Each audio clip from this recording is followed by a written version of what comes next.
देखिए, डेलीगेशंस आती रही हैं, ये कोई नई बात नहीं है। आज भी जो डेलीगेशंस फॉरेन एनवाइज की यहाँ पर सेंट्रल गवर्नमेंट ने लाई है, हमें उस डेलीगेशन के आने का कोई सीधा एतराज़ नहीं है, मगर सवाल ये है कि ये रिटर्न क्या देंगे ये डेलीगेशंस।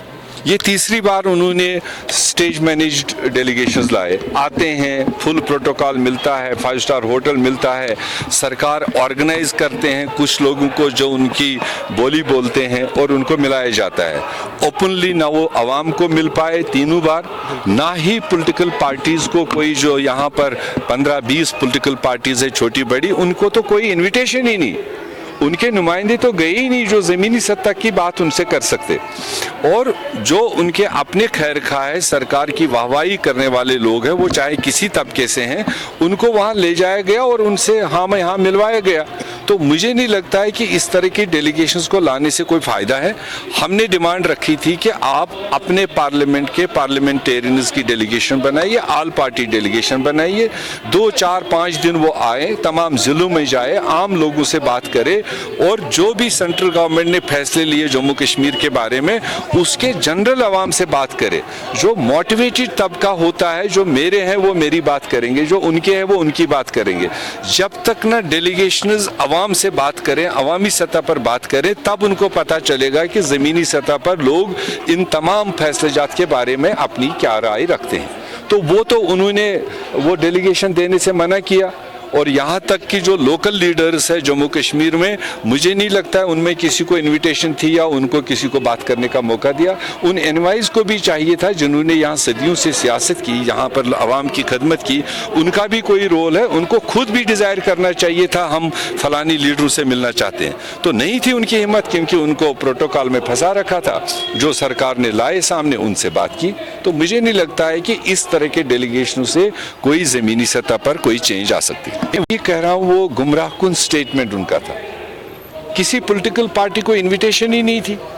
अगर आप कॉरपोरेशन के कैपेसिटी में वहाँ पर चले गए, कोई म्यूनिसिपैलिटी के कैपेसिटी में गया, कोई पंचायत के कैपेसिटी में जो सरकार ने उठा के लिए, उसमें ज़रूर कहीं ना कहीं अलग अलग पॉलिटिकल पार्टीज़ के राय रखने वाले होंगे, मगर they were not designated by the political parties.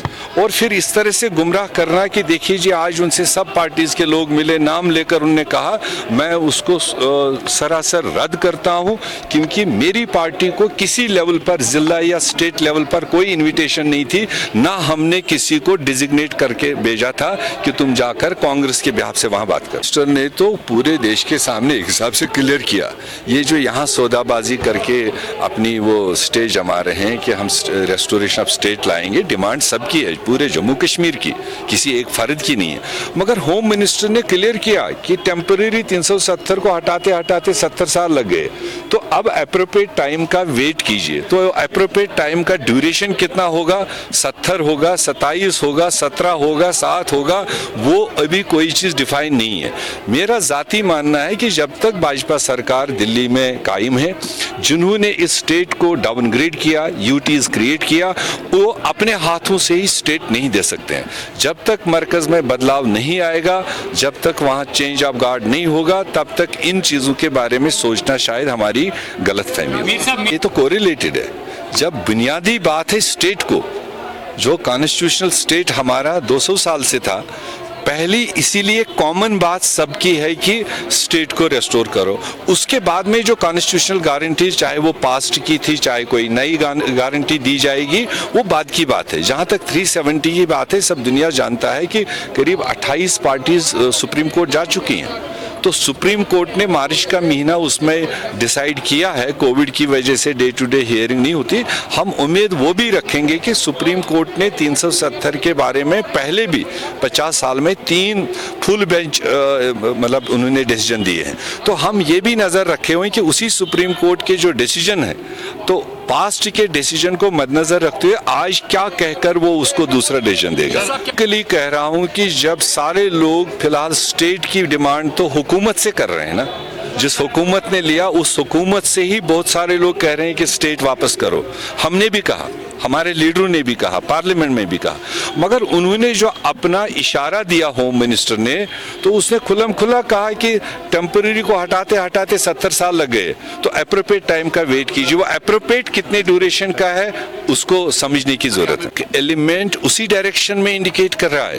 Property tax, बिजली फीस को एनहेंस करके बिल्स भेजना, पानी का टैक्स लगना, ये सारे यूटी एडमिनिस्ट्रेशन के अहकामात है।